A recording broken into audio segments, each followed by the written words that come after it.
Ladies and gentlemen, it's time to let the cat out of the bag. I'm going to talk about Web3 gaming coins and my personal opinion on which gaming coin I think is cool, what it could possibly be, things that you should be looking out for, and more. So if this is the kind of content that you like, go ahead, like and subscribe because I'm probably going to make more of it. And without further ado, let's get into it. But right before I get into it, okay, I'm sorry here. I do have to disclose, none of this is financial advice. It's just my humble opinion here. I've been pretty good with the space. Like, I have done very good trades, and I'll be going over this too, don't worry. But this is it here. I would like to start here by pointing out another content creator here because I think this is a wonderful content creator. I think Kagi has been a staple of the Web3 gaming space for the longest of time in cryptocurrency.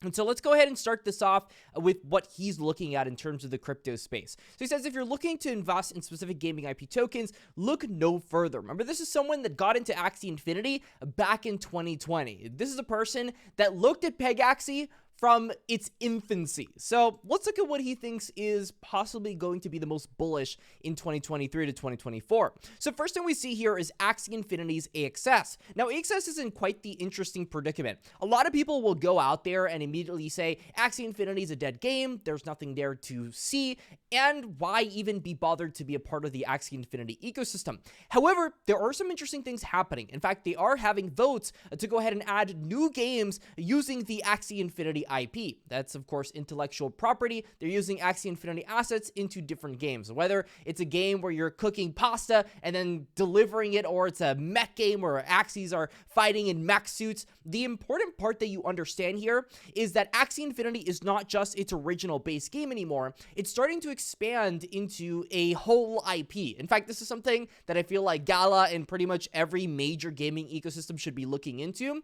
IP expansion is probably going to be the best way to repurpose and grow an IP from the ground up in Web3 gaming especially. And so when it comes to Axie Infinity, they're in an interesting spot because they've had a heck of a lot of token unlocks. They're still, remember, circulating supply, still 52%. However, you know, when you look at things in terms of opportunity, like their land plots, right, that they have like 30 to 50% APR, depending on if you're staking them or not, you could begin to kind of delve deeper into the ecosystem and see incentives to be a part of it. For example, in AXS, if you wanted to participate in the Axie Infinity leaderboards, you think you're good at the game, you'll go ahead and earn a ton of AXS, and of course, that's going to be lucrative for you. If you think land is something that's going to be worthwhile, that will expand into its different IPs, then land is probably a good opportunity for you.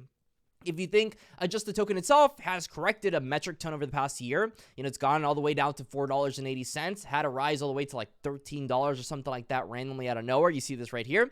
And, you know, it's doing what it is. Well, then that's your opportunity there. It's always about finding when you think the crypto gaming wave is going to get some traction. In terms of Axie Infinity, the App Store was a big news catalyst back in January. And I do suspect that is going to continue to be a thing moving forward into 2024. So the next thing is the Sandbox. Now, Sandbox has a ton of different partnerships that they've got.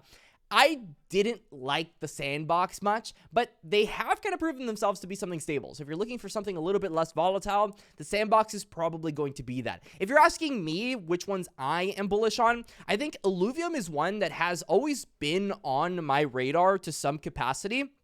I still think that it's not a proven model, right? What they're doing in Auto Battler with an open world exploration, with a city building game, interoperability, the whole narrative, it sounds good on paper, but we still don't have enough data to support whether or not it's actually going to end up being successful. At a market cap of $184 million, however, it definitely does look attractive if we're looking at the rest of the cryptocurrency space. And considering the fact that it did have a hyperinflationary period when it went completely parabolic, it is still maintaining pretty low volume. It's $9 million, but it is still a thing. So it's definitely something I do keep on my radar. If you're trying to play Alluvium, the token's probably just the best way. Like staking Alluvium, SILV, that's kind of just where people are going at in terms of Alluvium. And it's kind of what I look at in terms of Alluvium, right? So other things that I thought were interesting was Apecoin. Apecoin was actually something that came out a long time ago. Well, I guess a long time ago, it's a year, okay? Sorry, it's a year.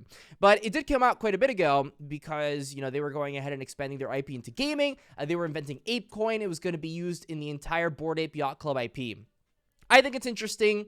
I am not too convinced just yet that this is going to be something worthwhile, but at a $760 million market cap, if Bored Ape Yacht Club doesn't go to zero, it is what it is. I don't have a lot of faith in PFP collections at the moment. I think a lot of us have kind of gotten this proven over time that they have a lot of money, but they just haven't gotten to where they need to be. So we'll see if it ends up paying off, but Apecoin's definitely something that's also on my radar.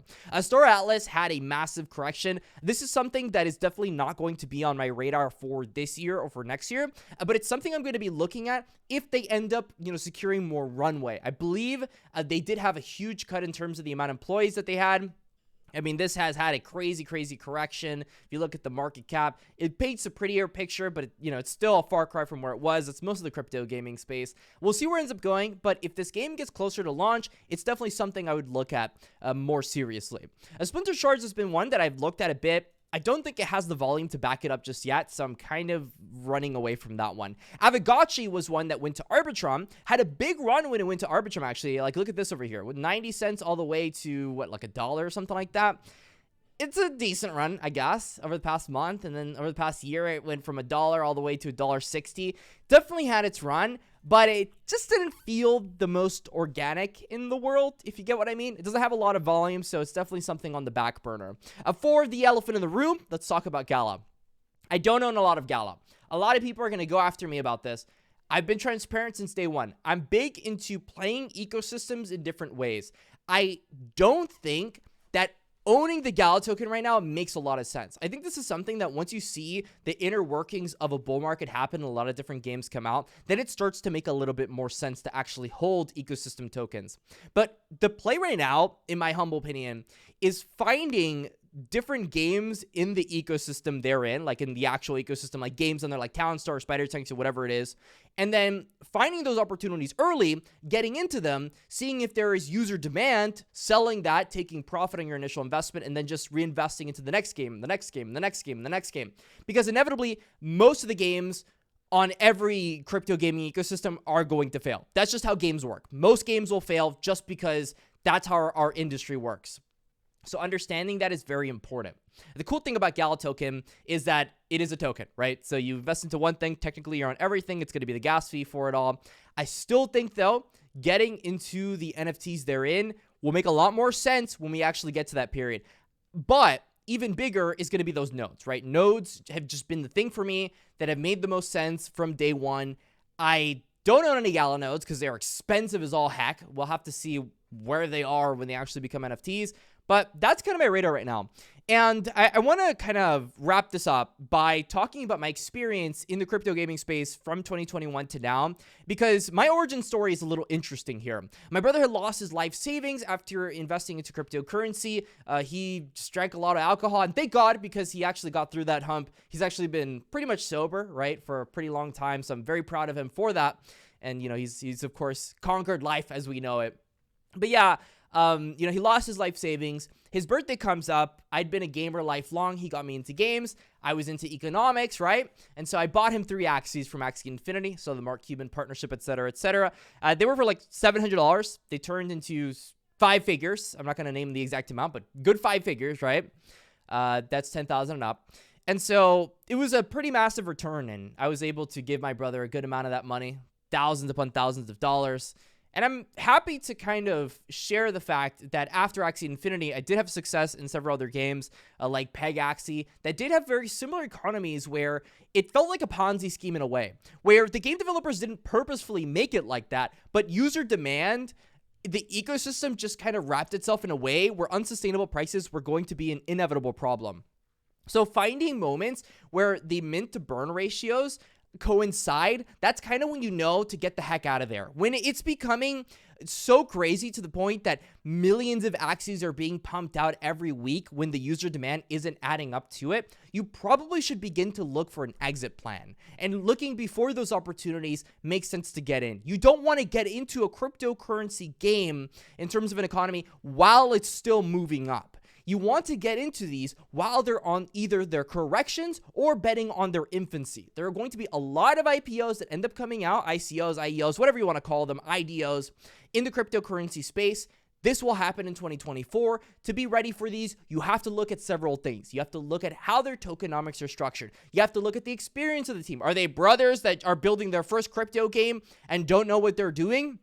Whether this is not a shot to any specific game, there are a lot of scams that did this. And are they, right? Do they have no experience building crypto games? Do they have experience building crypto games? Are they building games in general? Do they know about economics? Have they hired someone for economics? What's the business plan? How much runway do they have, right? Basics are going to help you a lot when deciphering when should I get in? Is this going to keep my tokens locked for the next 12 months? Or am I going to have the availability of my tokens in the next 3 months? Am I going to have it available on TGE, token generation event, in the beginning? You know, these are all factors you should be looking into. Please do your research on this because tokens, when they go ahead and launch, VCs like to take profit in the beginning. You have crazy 10x run-ups. You have a massive correction right afterward, and then you find price discovery over time if it ends up being a successful play. So let me know your thoughts in the comment section. What are your top 3 gaming coins? Everybody's going to be looking at the comment section. Let's be honest. Maybe I'll go ahead and give someone a cool little opportunity to look at. But till the next time, I hope you enjoyed this video. If you want more, like and subscribe. Stay classy, and that's all.